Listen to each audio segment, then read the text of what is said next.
एक बार की बात है, ऊंचे पहाड़ों और झिलमिलाती नदियों के बीच बसे एक राज्य में रानी मंदाकिनी नाम की एक रानी थी। वह अपनी बेमिसाल खूबसूरती और बुद्धिमत्ता के लिए जानी जाती थी, लेकिन सबसे बढ़कर वह अपने अहंकार के लिए जानी जाती थी। उसका शाही दरबार, जो कभी हंसी और संगीत से भरा रहता था, अब खामोशी से गूंजता था, क्योंकि उसकी प्रजा उसकी तीखी जुबान और बर्फीली निगाहों से डरती थी। रानी मंदाकिनी का मानना था कि चूंकि वह रानी थी, इसलिए वह सभी से श्रेष्ठ थी।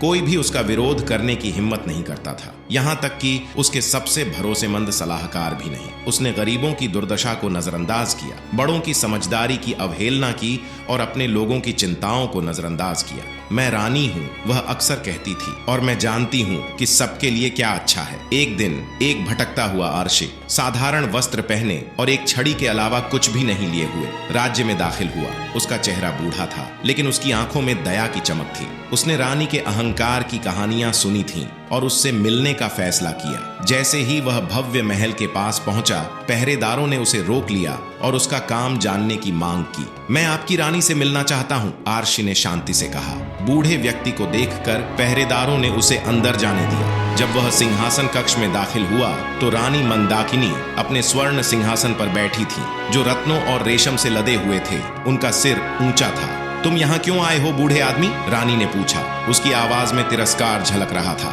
आर्शी मुस्कुराए। मैंने आपकी महानता के बारे में बहुत कुछ सुना है, मेरी रानी, और मैं आपसे एक सवाल पूछने आया हूँ। उत्सुक लेकिन दिलचस्पी नहीं दिखाना चाहती थी, रानी ने अपना हाथ हिलाकर खारिज कर दिया।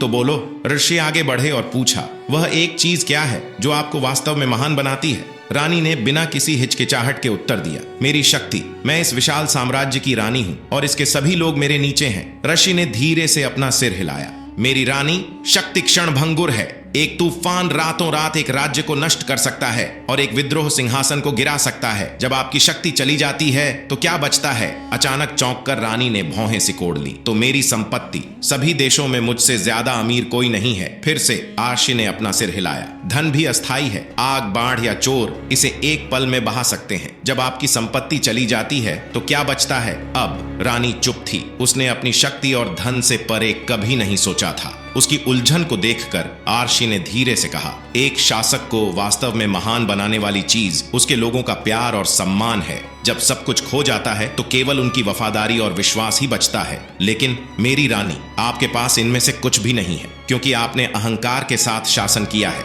न कि करुणा के साथ। रानी को पहली बार अपने दिल में संदेह की पीड़ा महसूस हुई। आर्शी के शब्द महल छोड़ने के बहुत बाद तक उसके दिमाग में गूंजते रहे। दिन हफ्तों में बदल गए और धीरे धीरे रानी मंदाकिनी बदलने लगी। उसने अपने लोगों की बात सुनी, जरूरतमंदों की मदद की और अपने बड़ों की सलाह ली। उसका अहंकार पिघल गया और उसकी जगह नम्रता और शालीनता ने ले ली। समय के साथ राज्य फलने फूलने लगा और लोग अब अपनी रानी से नहीं डरते थे। इसके बजाय वे उससे प्यार करते थे, क्योंकि उसने सबसे मूल्यवान सबक सीखा था। सच्ची महानता शक्ति या धन से नहीं, बल्कि दयालुता और ज्ञान से आती है। सीख, अहंकार हमें अंधा कर सकता है, लेकिन विनम्रता सच्ची महानता का मार्ग खोलती है।